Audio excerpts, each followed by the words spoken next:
The application Gear Deciphering is designed to prepare a drawing of a gear by measuring the main geometric parameters. The results of the deciphering can be useful in the repair of mechanisms containing gears if there are no drawings for the gear and wheel. To decipher the gear, you need to measure the larger size along the tops of the teeth and the length of the base tangent length and enter the data in the appropriate input fields. If you have the opportunity and need to measure the conjugate wheel, then you need to check the box Calculation with conjugate gear.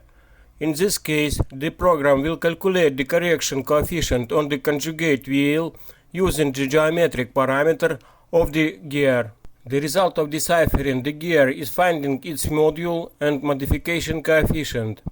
You can use this data as input in my other application, Gear Train, and thus define everything you need to prepare the gear drawing. The Send Results button is designed to send the results of calculations to popular messages, to email, or to a file on the device or in cloud storage. The round button with a question mark shows contextual help on the tab that in this moment in front of you.